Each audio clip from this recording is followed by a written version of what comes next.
गुरुदेव और माँ गायत्री के चरणों में कोटि कोटि नमन। आप सभी को प्रणाम। 30 मई 1968 को गायत्री तपोभूमि मथुरा के साधना शिविर में पूज्य गुरुदेव ने सायकाल को प्रवचन दिया था, गायत्री साधना का ज्ञान विज्ञान। आइए हम उसका श्रवण करते हैं मेरी वाणी के माध्यम से। गायत्री मंत्र हमारे साथ साथ बोले।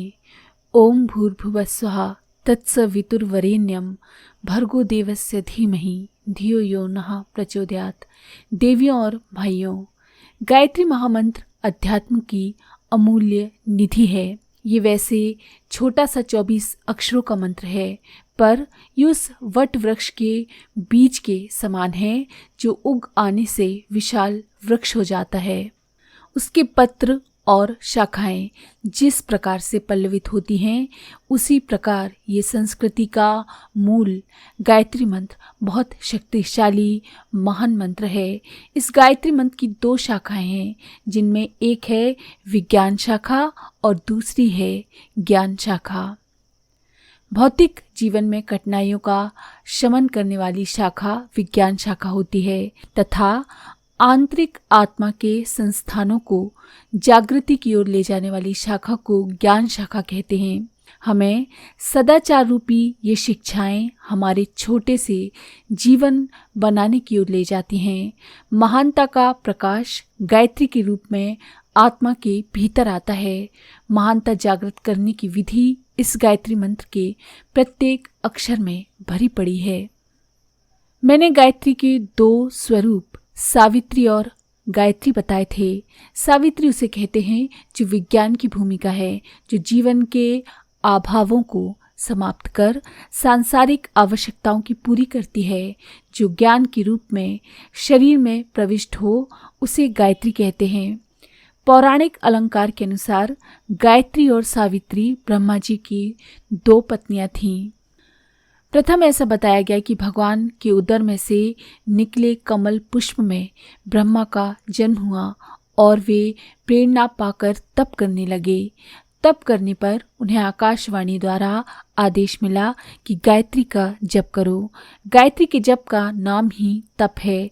तप उसे कहते हैं जिसमें तपा कर उसका सत्व निकाल लिया जाता है। अभ्रक, जिसे मोडस कहते हैं, उसको तपा कर वैद्य लोग अभ्रक भस्म बना लेते हैं और असंख्य रोगों में इसका प्रयोग करते हैं। तब से मानव अपनी कच्ची मनोवृत्ति को तपा कर परिपूर्ण हो जाता है। मैं बात ब्रह्मा, सावित्री और गायत्री की कर रहा था। बीच में ही प्रकरण बदल गया। सृष्टि बनाने के लिए जिस शक्ति की आवश्यकता ब्रह्मा को थी, वो सावित्री से प्राप्त हुई और ज्ञान की शक्ति गायत्री से। एक ही शक्ति के 2 नाम रखे गए। ठीक उसी प्रकार जैसे किसी रमेश नाम के व्यक्ति को जब वो डाक बांटता है तो पोस्टमैन कहते हैं, और वैसे रमेश काम के साथ नाम बदल जाते हैं। इसी प्रकार से सावित्री और गायत्री एक ही देवी के 2 स्वरूप हैं। यहाँ पर आपको गायत्री की तपस्या करने बुलाया था। जिस प्रकार शरीर को पुष्ट करने के लिए अनेक पुरुषार्थ, जिनमें व्यायाम, नींद, सेवा आदि सम्मिलित रहते हैं, करते रहते हैं, इसमें हम स्वस्थता प्राप्त करते हैं। हमें शरीर बल के साथ बुद्धि बल भी बढ़ाना पड़ता है। बुद्धि बल के बिना हम कुछ नहीं कर सकते। अतः बुद्धि बढ़ाते हैं और बुद्धि द्वारा मिले कामों की पूर्ति हेतु धन की आवश्यकता पड़ती है। स्वास्थ्य, बुद्धि, धन के रूप में 3 वस्तुओं की हमें निरंतर आवश्यकता रहती है। और उसी प्रकार हमारे प्राचीन ऋषियों ने इसी आधार पर 3 देवियों का वर्णन बताया। बुद्धि बढ़ाने वाली सरस्वती, धन देने वाली लक्ष्मी और स्वास्थ्य तथा बल देने वाली काली। पूरे भारतवर्ष में इन देवियों की पूजा की जाती है। ये प्रत्येक मानव मात्र के लिए पूज्य हैं। गायत्री इन तीनों देवियों में सर्वोपरि है और ये तीनों उसकी शाखाएं हैं। कुछ लोग ऐसे होते हैं जो समता नहीं रखते, कोई ऐसे होते हैं जो बैठकर तप करते हैं तो कोई खड़े होकर। कई ऐसे भी होते हैं जिनको मैंने देखा कि भोजन पात्र में नहीं करते, कमंडलू आदि स्वर्ण चांदी की रखते हैं। इससे कोई लाभ नहीं। हमारे हिंदू शास्त्रों में, जैसा कि मैं अभी कह रहा था, कि 3 देवियां मानी गई हैं। लोग कहते हैं कि लक्ष्मी खराब होती हैं, पर मित्रों ऐसी बात नहीं है। उनकी कृपा का अनुचित प्रयोग करना बुरा है। हम एक दूसरे से सहानुभूति नहीं रखते तो हम भी समाज से कटकर अलग हो जाएंगे। इसी प्रकार हम अगर काली और सरस्वती की उपासना करें तो कैसे मेल बैठेगा। हमारी भारतीय संस्कृति बड़ी व्यवस्थित है और हम उसके अनुयायी हैं। हमें तीनों को ही मानकर चलना पड़ेगा। पर मित्रों, जैसा कि मैंने बताया कि इनमें सबसे बड़ी देवी एक और हैं जिनका नाम है गायत्री। इसी के अंतर्गत तीनों देवियां आती हैं। वो शक्ति यहाँ 3 खंडों में विभक्त है और समय समय पर सामूहिक या अलग से जीवन में प्रवेश करती रहती हैं। गायत्री के रहस्य को अगर जीवन में प्रवेश कराया जा सकता है तो हम इसी जन्म में भगवान बन सकते हैं। देवियों की 3 श्रेणियों की तरह मानवों की भी 3 श्रेणियां होती हैं, जिनको मानव, दानव और देवता के रूप में जाना जा सकता है। राक्षस के विषय में लोग कहते हैं कि उनके बड़े बड़े बैलों जैसे सींग और दांत होते थे, हाथ में एक खप्पर रखते थे। आप जैसा स्वरूप कैलेंडरों में देखते हैं, राक्षस वास्तव में वैसे नहीं होते। ये तो अलंकार है। यहाँ एक आदमी आ रहा है और ये आदमी रास्ता चलते एक आदमी को बैत मार देता है। लोग उसे पकड़ लेते हैं तो कारण कुछ नहीं बताता।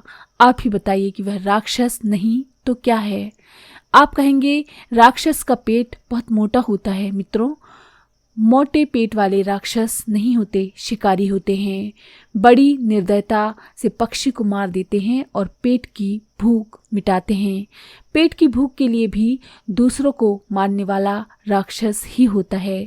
राक्षस रूपी मानव को ये मालूम नहीं होता कि हमें क्या करना है। मानव जैसी ही देवता की शक्ल होती है, पर वे कैलेंडरों में क्रूप नहीं होते। उनके सुंदर जीवन, सुंदर वाणी, सुंदर स्वभाव का सर्वत्र वर्णन होता है। देवता कभी बूढ़े नहीं होते, वो हर समय नौजवान बने रहते हैं। उनकी दाढ़ी मूछ भी नहीं आती। देवियों के भी दाढ़ी मूछ नहीं आती। देवी और देवता एक ही बात है। संपूर्ण जीवन में नारी को महत्व दिया गया है। गायत्री शास्त्र में नारी के रूप में मानी गई हैं। हम माँ को नमस्कार करते हैं, अतः देवता कहते हैं बूढ़ा हो जाना बुरी बात है।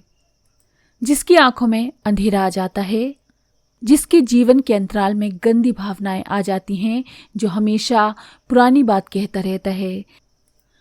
देवता कभी भूतकाल की बात पर विचार नहीं करता, वो भविष्य देखता है। वे मानव अच्छे नहीं होते जो बात बात पर कहते हैं कि अजी हमारे पिताजी तो नंबरदार थे, पर भाई तुम क्या हो। अजी साहब क्या बताऊं, पिताजी तो नंबरदार थे। जो आदमी जवान होते हैं उनकी उमंगें भी बड़ी होती हैं। अवस्था से कोई मनुष्य छोटे बड़ा थोड़ी ही होता है। 60 साल की अवस्था में भी बूढ़ा नहीं हो सकता।